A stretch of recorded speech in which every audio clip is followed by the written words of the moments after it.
welcome to the Rocks and Roots podcast. It has actually been a hot minute. I think the last time we did it, Crank, was with Katra in August. Yes. All right, so it has been a hot minute, No, but we're back. my mistake. We interviewed Tina from New Hampshire. That's right. How could I ever forget? Tina. Sorry, Tina. So yes, we did interview Tina a few weeks ago, and Tina actually just completed last weekend another fantastic challenge. It was the 24-hour uphill challenge on Sunday River Mountain in Maine, and she did that. Crazy. Congratulations, yeah, Tina. That's wonderful. So congratulations, Tina. But for right now, we have another extra special guest and a second timer here on the podcast. So Ken Posner is an ultra marathoner, hiker, author. He's done 106 marathons and ultras. He's done the Adirondack 46, the Catskills Grid. He's done a through run of the Long Path in New York and through hiked the John Muir Trail. He's also completed over 78 races barefoot, including 21 marathons and ultra marathons. He's completed the Catskills 35 barefoot and the Adirondacks barefoot. Ken was also an airborne ranger, but we brought him back to discuss the Shawangunk Ridge Trail Race. He is not only one of the organizers, but one of the originators of this race. Welcome, Ken. Thank you, Cranky and Tumbles. Delighted to be back with you. Yeah, I think the last time he was on was in late April. Probably. Yeah, late April, early. Yeah, it was actually mid-April. That's right. I couldn't be on there, so I'm sorry I missed it, but I did listen to the episode and I loved it. So yes, very happy to chat with you this time around. All right, I'll try not to let you down. Oh, no, not at all. You will be fine. Like, just your own individual athletics feats are incredible, but then the fact that you do all of this volunteer work on top of that is amazing. So can you give us a little bit of background on the Shawangunk Ridge Trail itself? We were just talking before the podcast, Tumbles and I, when we were doing that section of the Appalachian Trail, we saw the spur for where that heads off by High Point. But if you could fill us in, that would be great. Just tell us about the trail itself. Sure, glad to do so. And by the way, that's exactly where we start the race. Great. The 70-mile division. So the Shawangunk Ridge Trail, or we call it the SRT for short, it starts in High Point State Park, New Jersey, at that junction with the Appalachian Trail. And it goes up to the top there, past that huge monument tower. And at that point, by the way, you can see 30 or 40 miles to the north. You can see the Shawangunks spiraling off into the distance, and you're like, "Oh, that's where I'm going." Hopefully, but from there, it rolls through some beautiful hills and forests, passes by the Bashak Hill wetlands, the biggest wetlands in southern New York. The runners go through there at night, so they hear things splashing in the water and wonder, is that a duck? Is it a turtle? Is it something else? It goes into the southern gunks and then up Sam's Point. And Sam's Point, of course, is spectacular. And I think the views there in some directions go at 100 miles. And from there, it goes through Minnewaska. And there's some cool spots. It's a trail that is sort of a little crazy. So it's going to take you up Castle Point. You actually scramble up a cliff. Now, you don't need ropes or anything. Nobody's ever fallen off, but it's a real scramble. You go through a little bit of a cave. You go underneath a waterfall. You go over 10,000 tree roots. You jump into the Mohonk Preserve, more cool vantage points, and you finish on this railway trestle in Rosendale, New York, which is 150 feet over the Rondout Creek. So it's a very dramatic trestle. It's so cool to go across, and that's the finish to the race. So that's the trail in a nutshell. So it is definitely not a boring trail or a boring race. That is one of the things that I think we struggled with in our last attempt at an ultra tumbles. Is it was just a loop, and after the second time around, not only were we physically struggling, but just mentally doing like I can't do this loop a third time. So just the fact that it's so diverse, running a race, I think would be a huge help, at least for me mentally. It also So didn't help that we were being lapped. yes, that took a toll. But I've got a great race for you. It's in New Jersey, just outside of Philadelphia. Okay. It's called the Loopy Looper. I just like that does not sound good. How many loops? So you can put it on your list. But yeah, the SRT, the way we organize the race, it's all point to point. Right. And it is extremely diverse. I didn't mention the Sky Lakes and the waterfalls. Decatur Kill Falls is one of the tallest waterfalls in New York. Or I didn't mention the Pitch Pine Barrens, which is like what you'd see in the Jersey Pine Barrens. Mm-hmm. So and I didn't mention, the porcupines. There's so much or the other cool animals. And birds and things out there. It's a really beautiful country, and it's so distinct from your typical northeastern trail, which is a tunnel through lovely forest. But here you're up on the ridgeline, right? So that's the difference. That is always a plus. With now the trail, how long has the trail been around? When do you know the history of it? Yeah, the trail has not been around that long. I want to say it's about 10 years old. Wow! I first ran it in 2015. In 2015, I think it was 2015. It was it took me three tries to finish it, actually, because it wasn't fully blazed in the northern sections. I just got lost. Couldn't tell what was going on. So I think that's when they were just finishing it. By the way, the Shawangunks are a really great conservation success story in New York. And New York is a great place for conservation. We're so fortunate. But the state came in and preserved the Adirondacks and the Catskills, and the Harriman, is created with the Palisades Interstate Park Commission to oversee it. The Shawangunks has been preserved by private organizations like the Open Space Institute or the Nature Conservancy or the Trail Conference. And it's been going on for decades, and it's been one parcel at a time. There's a fellow at OSI, Bob Anderberg. Mm-hmm. People call him Bob Vandergunk because he's played a role for, I think, 30 or 40 years, and he's just been a visionary in acquiring the parcels when they became available. And today there's almost a complete greenway across the Shawangunks. And part of the reason we created the race was to celebrate this achievement and, help people, experience the Shawangunks and the greenway. So with that as some context, Trail Conference volunteers built the trail, again, about 10 years ago. And there were a couple of folks involved, Jacob Frank and a volunteer named Andy Garrison. Andy is today the volunteer who oversees the entire Long Path. Oh. So he's a legend in the Hudson Valley just for, land acquisition, trail building, trail maintenance. He's a terrific fellow. He's on the board of the Trail Conference as well right now. What a legacy. That's wonderful. Mm-hmm. How does that work? Because we use public land, we use national parks, we're in the Adirondacks all the time, but our preference would be a privatized model like you are describing. So absolutely thrilled to hear that. So how does that work? The board just keeps their eye out for people selling property and then makes offers? How exactly does that work? Yeah, well, the Trail Conference has about 2,000 volunteers.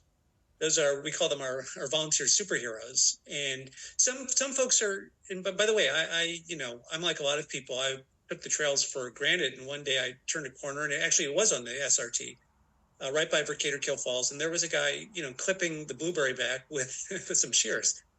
And the light bulb went off, and I was like, oh, I get it. The trails don't maintain themselves. Somebody has to get out here and keep them from getting overgrown. So some of the volunteers are very, very committed and very passionate and very experienced. And Andy is one of them. So it's volunteers like Andy who get to know the local landowners and know where all the parcels are. And when something gets put on the market, or in some cases, they get to know the owners, and those owners will deed the parcels over to the trail conference. And sometimes we just get permission to cross the private property. Right. But what typically happens is that the trail conference or OSI or somebody else will buy the land and eventually over time turn it over to the state and get reimbursed. So a lot of the Shwangunks today is covered by state forests managed by DEC, or Department of Environmental Conservation, or Sam's Point and Minnewaska, which are New York state parks, or the Mohonk Preserve, which is a private preserve. But those are all more permanent ways of maintaining, of safeguarding the land. By the way, for our longtime listeners, go back and we've done episodes on all of those. So go back and check those out. All right, fantastic. So let's talk about the race a little bit. It's divided up into two sections for 70 mile and 30 mile. There's actually three. There's 70, 30, and half marathon. Huh. Okay. So for everyone listening, this episode is all about Ken just trying to recruit us to do this race next year. That's the whole point of this episode. I think he's done it already, so episode's over. All right, good night, folks. Well, all right, good night, folks. You guys and your listeners, because we have room for more people. The trail's 70 miles long, so we can fit a lot of people on How many it. people normally register? About 200. That's a nice size. Wow. Yeah, that's a good group. All right, and so we're not trying to make this thousands of people, but we have room to grow this, and we keep all the money from the race that's saved for. The race is part of a not-for-profit, so it's saved for land acquisition or land stewardship in the Hudson Valley. And so, if we get a few more people, that's just more money to put to work on more preservation projects. Oh, great! Can you talk about the three different distances, like the cutoff times and like where each route takes you? Yeah, the full 70-mile distance is the epic full traverse of the Shawangunk Mountains. And it starts right where you guys were on the Appalachian Trail in that junction in High Point State Park in New Jersey. And the 70-mile is a difficult distance, particularly the way we organize the race. There's not a lot of support. Mm-hmm. So we typically have about a 50% do not finish rate. Okay. So only about half the people make it. And it's typically it's a longer distance, or maybe the trail's a little rockier than they expected. There's GI issues, and these are typical for many races, or people have issues with their feet. But the 70-mile division does start Friday evening. So you get that first night, and then the next day you have a full day in front of you. So that, I think, that makes it a little bit harder for some people. I've done some races that start in the night, and by the time you get to the second evening, you're getting pretty tired. Yeah, but the 30-mile and the sorry, Tumbles. I'm sorry. The TMB, that's always the famous one. Starts at night, and it screws with your mind a little bit because after the night, you're like, oh, good, the sun's coming up. No, I still have about 80 miles to go. Yeah. I did a race in California called Coyote Two Moon. Mm-hmm. And it started in the evening, and the first night was fine, but the second night I couldn't walk straight. I'd look at a bush and it would turn into a house. I was going to just ask if you had hallucinations. Well, no. I don't know how the bush actually turned into a house. Oh, okay. And then the house turned into a puff of smoke. Well, all right then. Well, we could go down a rabbit hole and talk about hallucinations, but just to finish your question, we also have the 30-mile division and the half marathon division, and because all the divisions end at midnight, mm-hmm. The event ends at midnight. There are really generous time limits, 15 hours for the 30-miler, and I think it's 12 or 13 hours for the half marathon. Oh, wow. So everybody completes those distances. And by the way, this year we had actually 100% finish rate for the half marathon and 97% for the 30-mile. Oh, that's wonderful. So very pleased with that success for so many people. And I guess you have prizes for age group, or do you just do first, second, third? How does that work? We just have a first for male and a first for female. Fair. That's easy. But, age group is a good idea. So we could do age groups, or at least go to master and, categories. Yeah. I need to come up with a good prize. But that's on the drawing board. Fair enough. What did they give out, Crank, at the last race we did in South Jersey? It was something silly. Yeah, anyone that finished, it was called the Rat Race, and anyone that finished got a giant medal with the rat eating cheese. That was what the medal was. And then obviously your top finisher, your tier finishers, they got like other stuff. Well, I think it was the first place winner. They found this old busted up mirror from a bar with something. I was like, here's your prize. Oh yeah, we were talking to that guy. He's like, what am I he was like from Maryland or something. He's like, I'm supposed to go home with this now? It's like that they find junk on the street and they just pick it. I was like, this is fine for the trophy. So how does that work? Like, do you run shuttles or do people arrange their own transportation? You're 30 miles out from High Point. Like, how do you get back?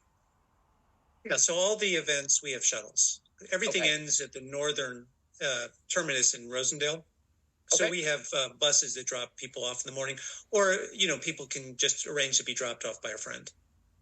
Very cool. All right. I'm going through our notes. My apology. Yeah, so how is the trail blazed? Because you mentioned that when you first attempted it, you got lost because it wasn't fully blazed yet. It was brand new.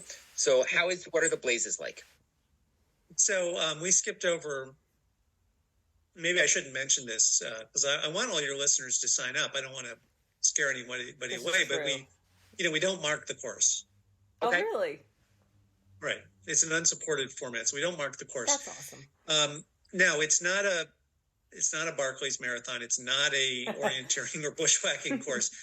The SRT, but what's unique about the SRT, and this is true for, a number of long distance trails in New York, is the long distance trail sort of hops and skips among a network of local trails. And the local trails can have different color paint blazes on the trees. So it could be blue, it could be red, yellow, lilac. And so there are blue SRT discs nailed to trees, but typically at intersections. Okay. And you're not going to see them every 100 yards. And so one of the unique challenges of the race is if you're running really fast or if you're tired, you can make a navigation mistake. You can wander off the trail, miss the discs, or just get confused. And that's on you. Now, we have search and rescue teams standing by. And I will say nobody's ever gotten lost that we didn't find. But to make life easier for folks, we give them an app. It's a free app with a nice map on it. It's on your phone. Okay. And so if you're not sure where you are, you just push the button. It's just like Google Maps, and you're either on the trail or you're off, and then to go back. And so, like I said, nobody's ever gotten seriously lost. And this is not big country like Alaska or some such place. There's roads throughout the region, but it does add that extra level of mental challenge because you've got to manage yourself on the course. And when you read the race reports, we have some great race reports. And when you read them, you'll see that, people will add a little bit of mileage because they'll miss an intersection. And it's so easy to do that when you're running. And again, the trail is blazed, but we're not putting any tape, any engineer tape out there. Plus, we just didn't think it was practical to try and mark 70 miles point to point. And even if we did, vandals could come and take it down, and they do that sometimes. So I don't know. I'm expecting more races. It hasn't happened, but I thought more races would copy this format and just say, "Hey, the course is on your phone. We're not going to mess up the forest with markings. Just pay attention to what you're doing." I quickly looked through Rebecca Parato's report. What a great report she wrote about the SRT, and she won by almost the skin of her teeth. Basically, at the end, she didn't win, but she finished. by the skin of her, like Yeah. 27 hours. And she won the female division because she was the last one left. Yeah. Wow. Amazing. And what a great smile on her face. And I saw her, in around dusk on day 2, and she was looking a little beat up. And in her report at checkpoint 5, she talks about that. But then when I saw her at checkpoint 6, she had gotten a second wind, or maybe it was a third or a fourth wind, and she did great. So I was so pleased for her and so proud of her. So what do people normally for that 70-mile, because you're out there for days, what is a typical kit that people normally take with them? So the other thing I didn't mention is we don't have aid stations. Right. So we have checkpoints to make sure we're very safety focused, and we want accountability, but we don't give out any food or water. So typically people will have your standard hydration pack, and the bottles are popular, or some people like the bladders, but you'll need a filter. There's a lot of ponds and streams along the way, so you just have to filter your own water, and then you'll need your own food, right? And you need to know what works for you. And we had a young man a couple of years back, and he had stomach issues at mile 30, and I said, well, here I am. I can take you back to the finish if you want to drop. And he just gutted it out. And you can actually go a long distance without food. So that's one of the challenges. It's not like you can go to an aid station and say, hey, I don't want to have potato chips. I want to have gummy bears. So you have to figure out what works for you, and it has to work for you. Besides that, lights are important. So we could talk about lights, and, there's some lights that you can dial up. They're really bright at night if you're confused, but where the batteries aren't going to run out and leave you stranded. Extra battery for your phone is important. Waterproofing for your phone is important. And then finally, just maybe something for we had rain. We had bad storms this year. We've been lucky for the prior 8 years. So some kind of clothing to protect you from the wet and the cold, because it could be unpleasant. And to be caught out, that's an issue for runners. If you slow down, you want to be able to protect yourself from the elements. So yeah, I'm looking, and one of your participants, Patty Lee Parmalee, made the comment. This is a race where they don't hold the runner's hand. So if you are looking for physicality plus mental game, there's a lot that goes into this. That's fantastic. Yeah, and we're trying to celebrate the values and encourage the values of self-reliance and connection to the land, and not self-reliance in some absolute sense, but just the people who lived in New York in the 19th century, in the 18th century, in the 17th century, the indigenous people, the colonists, the explorers, the traders, they had to move through the forests on their own without power bars and without cell phones.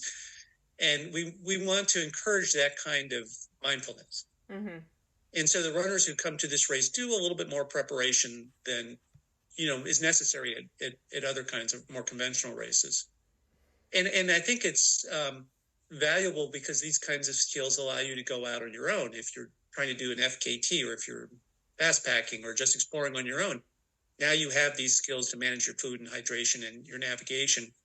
So they're just important skills. And we want to promote, like I said, that kind of mindfulness. So it's a little bit of something for everybody then. I mean, I know we like to do, I like maps, so that would be a bonus for me to just keep track of where we are. And Crank likes to make sure, we have everything we need, even to detriment of going faster. But it sounds like it's a little bit of something for everybody, this trail race. Yeah, and I should confess that, it is a particular kind of format, and there are two kinds of people in the world if you're out on your own. One is the person who's somehow totally confident about following the map and where everything is, and they just go and get it done. And the other person is the kind of person who barrels along and then wakes up and it's like, did I pass that intersection? So before that's GPS, that's me, by the way, you have to go back. So you spend a lot of time being anxious. Yep. And that was my experience. That was my experience on the long path and on the SRT when I first ran it the 3 times. So I, appreciate the added challenge of paying attention to what you're doing. And that's why I thought, this event would help and encourage other people like me to be more careful. So to start with this trail race, was it just you that came up with this, or was it you and a friend, or how did it all kind of materialize? Well, it's me and my good friend Todd Jennings. Okay. And Todd, by the way, was the first person to design, and Todd was the first race director for Rock the Ridge. Oh, I was going to ask about that one as well. Okay. Yeah. So that's now, that event is now run by the Mohonk Preserve, but Todd and I actually created that event many years ago. So to put on an event like this, I need somebody like Todd, who's just very, very strong when it comes to planning and organization. And so the two of us together have been running this or directing this race now this was our 9th year. Okay, awesome. We all need a Todd in our lives, I think. Todd is awesome. Yes, for sure. We talked a little bit about Rebecca, the female division winner. Can you tell us about the other finishers, other winners? Well, Jordan Snyder won the male 70-mile division, and he set a new record. I think it was 15 hours and 40 minutes. That's incredible. He did it mostly at night. What we do, we set the runners off, and then myself and a small team, we go put eyes on them before they hit checkpoint 1. Okay. Just to see how they're doing. And Jordan came tearing up the hill, and I was like, that seems a little bit over enthusiastic, maybe so early in a 70-mile race. And he was just flying. But then he came flying into checkpoint 1, 2, 3. He never slowed down. Amazing. So just a phenomenal young athlete, and just a very impressive performance. Russ Drescher did it a year ago, or 2 years ago, in 16 hours and 22 minutes. And that's blindingly fast by my standards. Anyhow, so I was going to say Jordan's record is an adjusted record because we actually started the runners about a half a mile into the course this year because there was thunder and lightning. We didn't want them to be on the exposed crest of High Point, so we just started them a little bit further in the woods. Okay. But it's a very decisive performance. Right, he's 42 minutes faster than Russ, and it doesn't take Jordan 40 minutes to cover half a mile. Half a mile, yeah. Yeah. Wow. How old is he? 33 years old. Wow. I got to do some work. Well, when I was 33, I wasn't doing anything special. That's for sure. Can you tell us about the trail itself? So you said it's a new trail, but who? So many little ecosystems in there too, from what you were saying earlier. Cranky, you're asking about the trail itself. Like, what is it like to sort of be on it? The history of the trail. Yeah, I think at this point, I would just, I would just point to Andy Garrison. Okay. 10 years ago as where the trail came from, and Jacob Frank. Yeah. And the only other thing I could add is when the original version of the trail came out of the Mohonk Preserve on Route 6. Okay. Yeah. And there was a road walk or road run downhill. And I did that when I ran it. And the first year we had the race on that. And I was like, never again, because that's just a terrible, scary, windy road that comes straight down a mountain. Okay. And there are all these tourists, and they're driving up to the Mohonk Mountain House. So they're not expecting runners, and they're blind curves and things. So it's like, no, we can't ever do this again. So we did change it. And so we worked with the Mohonk Preserve, and I really appreciate their collaboration. And they helped us map out a route through the northern sections of the Mohonk Preserve that comes out right at that trestle. Oh, wow. And we cross private property, and the people are very generous to allow us to do that. That section is not yet open to the public. So we're working on that. And, some of these projects take years and years and years, but eventually, hopefully that whole northern section will be open to the public. And then the SRT will be officially 70 miles end to end for anybody at any time. Oh, that's great. That's the goal. Well, you'll get there. I know you'll get there. Well, I want to continue our talking about the Duchess Classic Half. So, if anyone's interested in running this race, we are gonna sign up. We're signing up. Yeah, That's good, not good, good, that's good. not a question anymore. It's srtrun.com to sign That's up, right. or search on Ultra Sign Up, which is like the Yep, go-to database for all of the ultra races in the area, yep, actually across the country, right? So yep. yeah, go do it. And we'll be opening registration in October. Really? Uh, yeah, so it's not quite open yet. It takes us, Todd and I, we have day jobs, unfortunately. So it takes us a little while to, just close the books. And so we will be opening it very shortly. That's In super fact, impressive. as soon as we hang up, I'll get to work on the. It's not hard. You just have to change the date. Yeah. But should be September 13th and 14th of next year. It's always the second weekend in September. It's a lucky number. And it's All Friday. right, It's going to let's be do it, Friday the Tumbles. 13th. Yes. All right. All Start right. training in October. Yes. Yes. All right. Tell us about the Duchess Classic Half. That sounds fun. The Duchess Classic. So we're switching gears from the SRT. This is a Completely this changing. Okay, this is changing a it up. race, but this is a great race, and there's so many fun ways to get outside and move. Right, that's what we all love to do. So the Duchess Classic has been around for a long time. Tom Story is the race director, and he's been doing it, I think, for 20 odd years. So it's a well-organized event. It starts in Poughkeepsie, and it mostly goes on the rail trail, the Duchess Rail Trail. And including you go up over the walkway over the Hudson. So nice. that's another restored railroad road trestle. And it's also part of the Long Trail.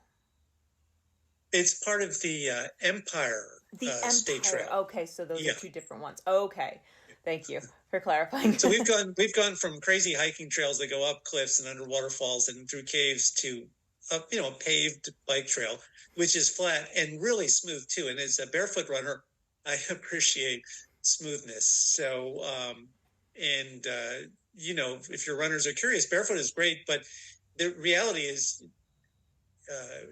rough pavement and gravel and things like that will absolutely slow you down. Mm-hmm. So this was a great course, and it was a beautiful day. And for me, I ran much faster and easier than I was expecting. So I set a barefoot PR by a few minutes. So I was happy. So I had a great time, and I recommend it for anybody who's looking for a flat, fast, smooth half marathon in a beautiful section of Dutchess County. All right, Tumbles, we need to sign up for that one as well. I was just curious, where does it end? Or is it a loop? It's a sort of it's not quite a loop. You go out to the end of the walkway over the Hudson, then you go back. Oh, okay. So it's like a little bit of a T, I guess. Oh, fair enough. Okay. Sounds great. We're going to throw out a free plug. One of our post-hike spots is right there, Shotzi's. Yes. Shotzi's is always a great place. When you sign up, after you finish the race, you can head there. It's in Main Street, Poughkeepsie. All right, so let's talk a little bit about what you've been up to since the last time that you were on. So you are up to 110 of the 115 high peaks in the Northeast region? That's correct, and that's all barefoot. And I should explain to your listeners so they just don't think I'm a crazy person, or at least they can make that assessment with a little bit more information. I started about 10 years ago, just having read Born to Run and thinking that a little bit of barefoot training would be good to avoid injuries, that more natural form. And the strange thing is, and I never would have guessed this, but it's just more fun, or it was for me. And it was sort of a slippery slope. And so eventually I lost interest in running and hiking in shoes. And what barefoot gives you is that direct, intimate connection with nature. And it's very intense because sometimes it's moss or smooth dirt or mud or that glacially polished slab, which is like marble. And sometimes it's not. Sometimes it's annoying, endless sandstone fragments like in the Catskills, or it could be a gravel road or just, chip and seal pavement out in rural areas. but you have what happens is it turns every run or walk or hike into a total adventure because you don't never know exactly what you're going to get into. So I've had just so much fun with it, and I'm trying to get more folks to give it a try. And the secret is not to go out and run a marathon barefoot. The secret is just to start by walking around, Right. in a park or something, and just seeing if it does anything for you. And then you can go into hiking, and then you can get into running and give yourself lots of time. And it was, for me, a great transition, too, because I got to that age where I wanted to go faster and faster because I like going fast. But you get to an age and you keep trying to go faster and you just discover that body parts start breaking. and so something had to change. And I thought, hey, well, barefoot will be slow and short, and it'll give me a chance to develop a new practice where I'll be able to improve, because I'm not going to be able to improve, or it didn't seem like I was going to improve in shoes anymore. So the 110 peaks in the Northeast has been so much fun over so many years because, it takes forever to drive up from New York to the Adirondacks or New Hampshire or Maine, but it's been so much fun. And now I only have 5 in Vermont left to do, which I'll do, next year sometime. Oh, great. How long did it take you for your feet to get used to the different types of terrain? I'm still working on it. Oh, okay. I would say that over 10 years, every year my feet have gotten a little bit tougher, but it's not, the feet only get so tough, right? They're never going to be as tough as rocks. It's so much about your form. It's a different way of moving because those core muscles become the shock absorbers because you don't have the rubber in shoes. Wow. So it's a different way of moving. It's more like moving in a crouch, your knees flex. And so every year, maybe I get a little bit better at that as well. And when you start something in your 50s, you're never going to be as good. So it would be cool to, go out to some place where the kids still run around barefoot if you can find that. And of course, they would be, racing in circles around me. But gradual continued improvement. And, like I said, after 10 years, the Duchess Classic Half Marathon, it went so well. So I was so pleased to reach a slightly higher plateau. That's wonderful. Congratulations on that. Thank you. I was curious, what was my question? Don't please brain fart. I'm too young for those. Well, while you're thinking... Wait, I found it. I remember now. Do you exclusively run barefoot? Except if there's snow or ice. Okay, fair. Now I do, yeah. Okay. Yeah. So my question was... Deep snow, or, it depends on this. There's a fine line. There is. Snow and ice is high risk. And I will sometimes venture out in high risk conditions, but be advised, it can be very high risk. For sure. So did you teach yourself that technique?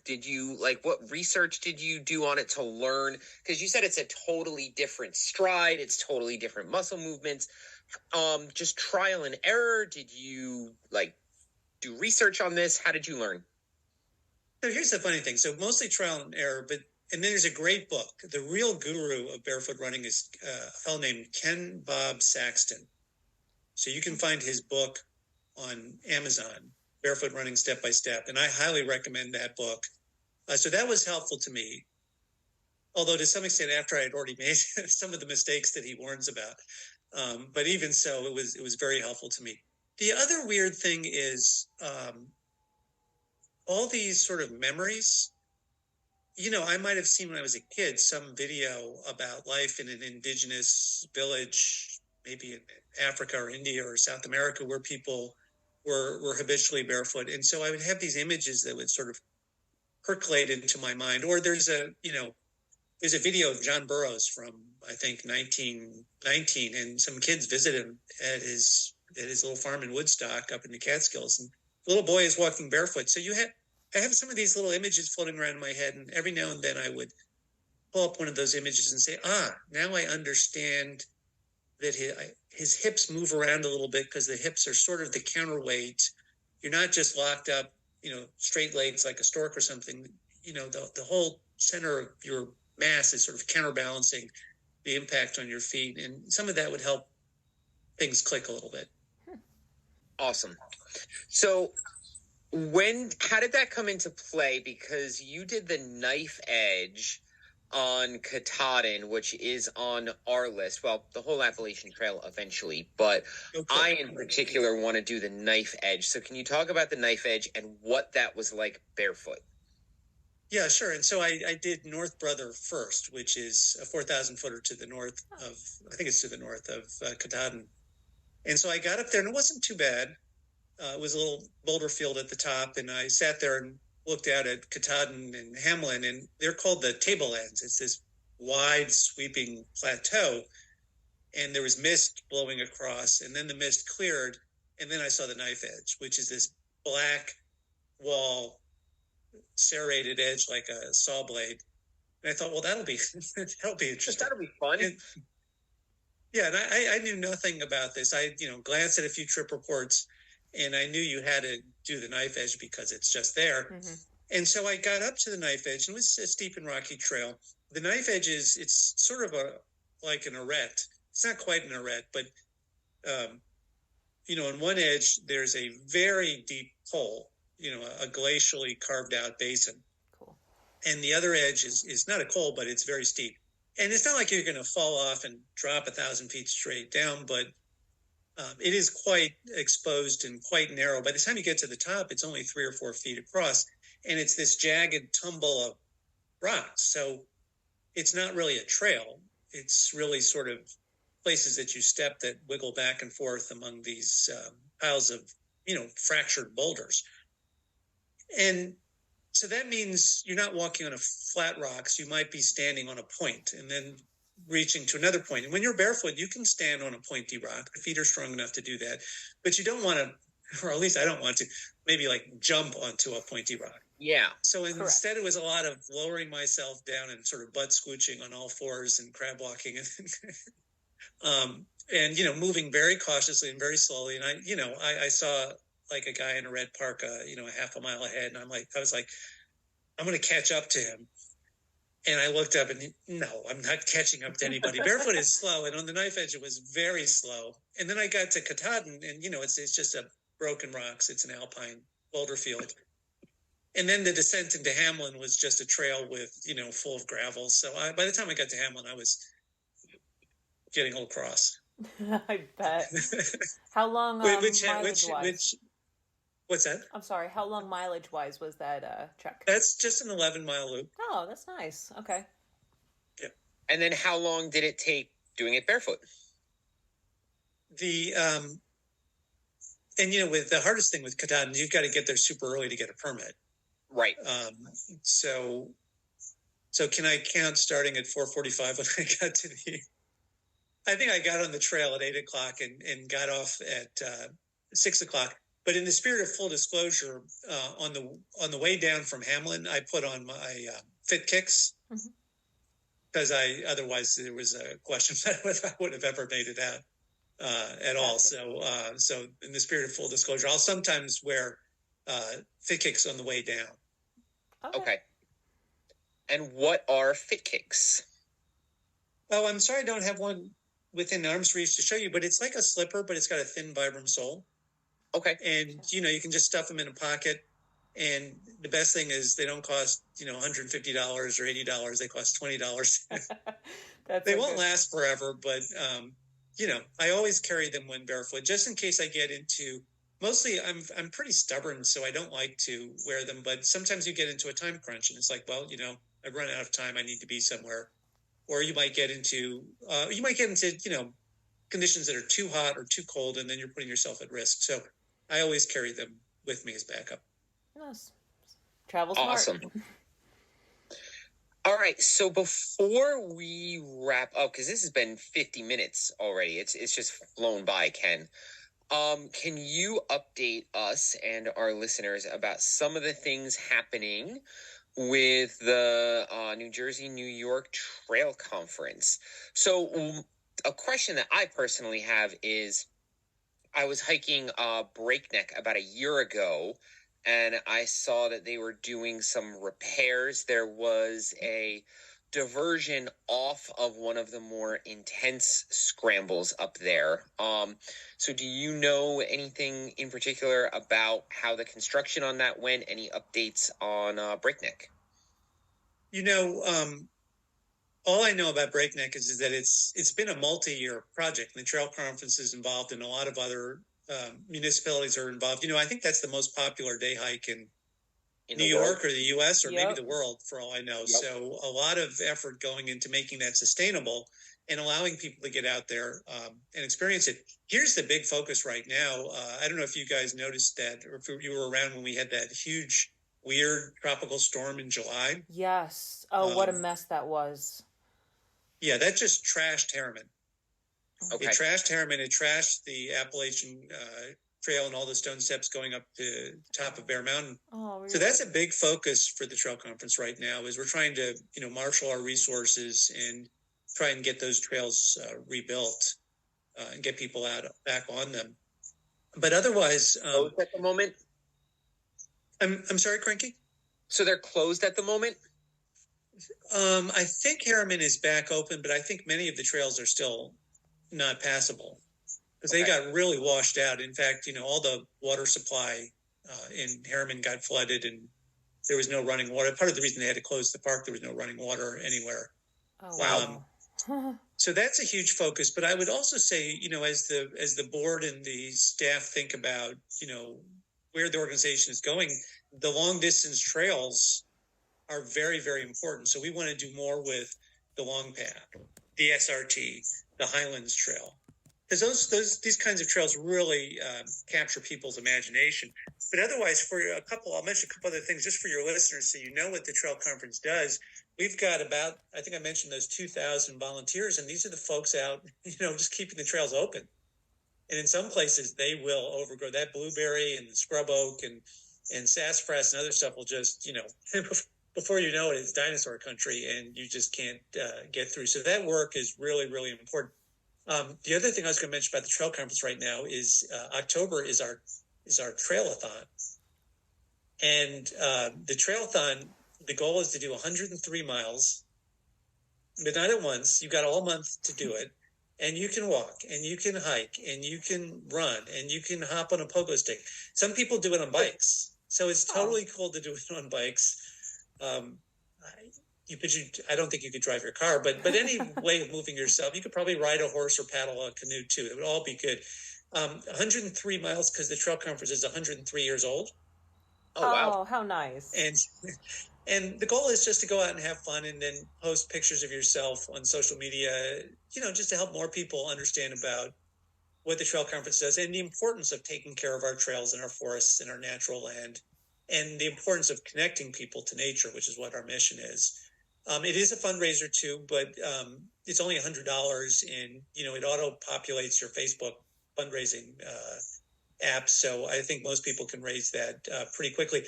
I've got a team. You can do it individual. You can do it as part of a team. You can join my team during the ride, and just go to it's nynjtc.org.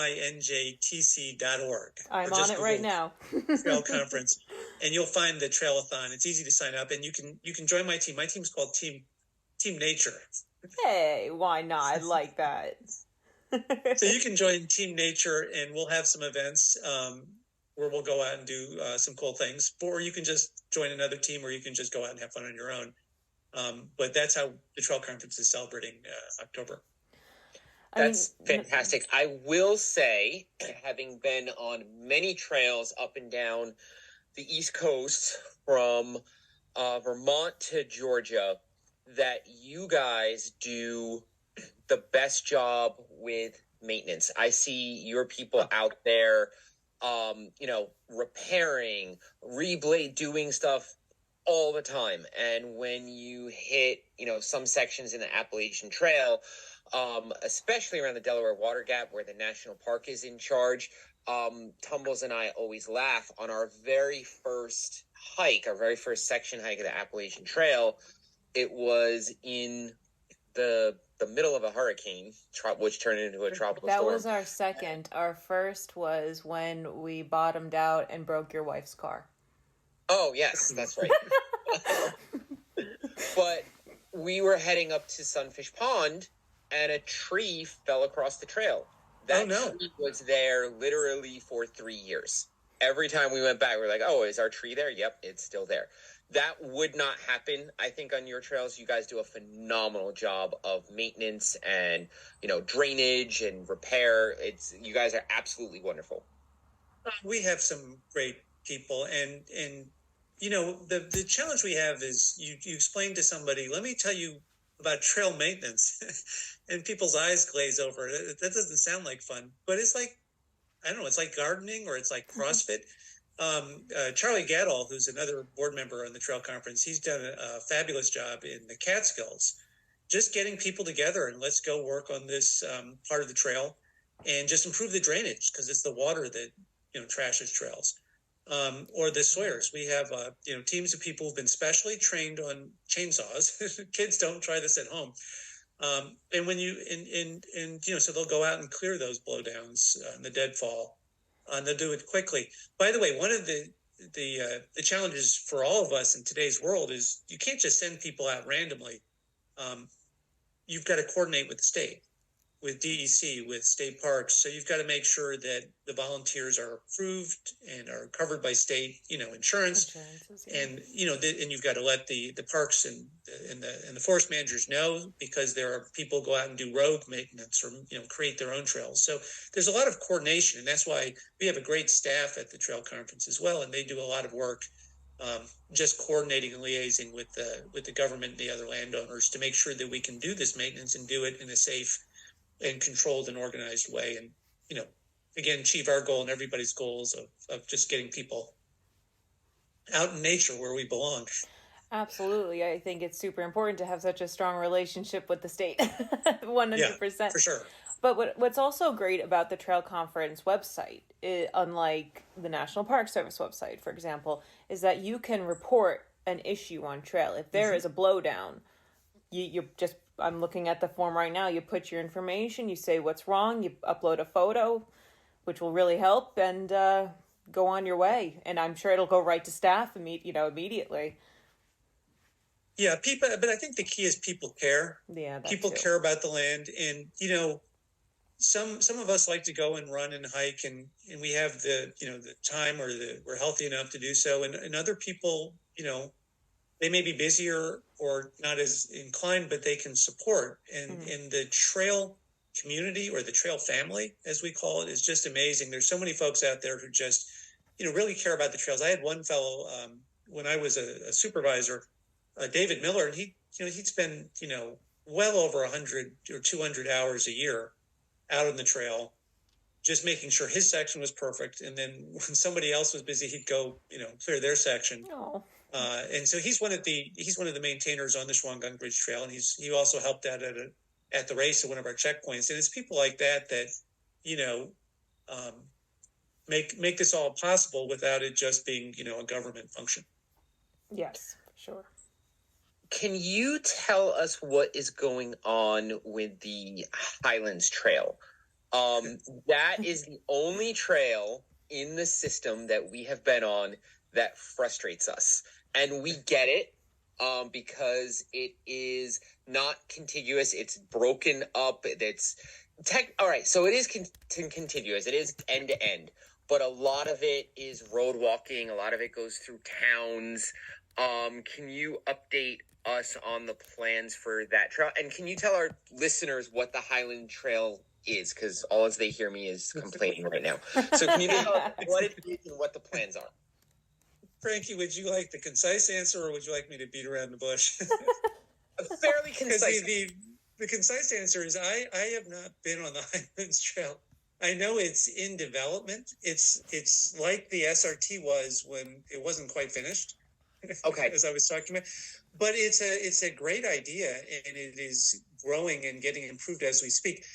I mentioned Charlie Gadol, who's a board member, and he's also a race director for some races in the Catskills. He's done the Highland Trail, so he could tell you everything about what's going on there. So I'd be glad to connect you with him, and then you have somebody who actually knows what they're talking about. But I'll just say I'd like to do it someday, and it's a really cool idea. It goes, east-west instead of north-south, but that's about as much as I could tell you. Okay. Kind of. We just found that particular trail frustrating because, you're going through the woods and then it dumps you onto like Route 513 for a certain number of miles. It's, yeah, when it's finished, I'm sure it'll be great, but that's the only trail in your system that we were like, ah. Yeah, but that's a great point because, that's how some of these great trails start. And I'm sure you guys have read, Earl Schaefer Yes. or Grandma Gatewood and their early exploits on the Appalachian Trail. and as she said, it wasn't much of a trail to start with. And so these trails, they start in many cases because volunteers get excited about the idea. The Long Path, which is now, our signature long distance trail, 350 miles. The Trail Conference has been working on that for, I'm doing the math in my head, 60 years. So it really started, and the idea came up in the 1930s, believe it or not. But the Trail Conference volunteers started work. Andy Garrison, by the way, would be a great person to have on your show, because not only is he in charge of the Long Path, but he can tell you the history and how folks conceived of the idea in the 1930s and how they started working on it in the 1960s. I'll tell you something funny. I was driving down in the Shawangunk, and I found on a row, I think it's Row Road or something. It's this rural road that you're not likely to be on accidentally. But I saw aqua blazes on the trees. Yeah. So those must be like 20 or 30 years old, because now the trail all goes up on the ridge, right through Sam's Point and the Southern Gungs. But 30, 40, 50 years ago, there wasn't a Sam's Point. There weren't state forests there. It was all private. And so they had to do sections of it on the road just to get around it. The Trail Conference and our volunteers are just passionate about this. We just bought a parcel of about 200 acres near the Bashakil. And the purpose of that acquisition was to get a quarter mile of the SRT off the road. Oh, wow. Wow. Huh. So that's what it takes over decades to create what today is a pretty good trail. But they didn't just come into being all at once. It's been a labor of love over decades. And so the Highlands Trail will get there. It's going to take, it's not quite ready. It's going to take a long time. It's not quite at the same state of development as the Long Path of the SRT. Okay. And that goes to show also, Crank, remember those folks we were talking about that were doing the perimeter trail around the United States, and they were just at the birth stages, basically, of that trail. The line on a map. Yeah, for sure. Unbelievable. So, Tumbles, we look forward to hiking the Highlands Trail when it is complete and there are no roads in 2070. Excellent. We'll be there. I'll be there. sooner than that. All right, 2050. I'll take that one.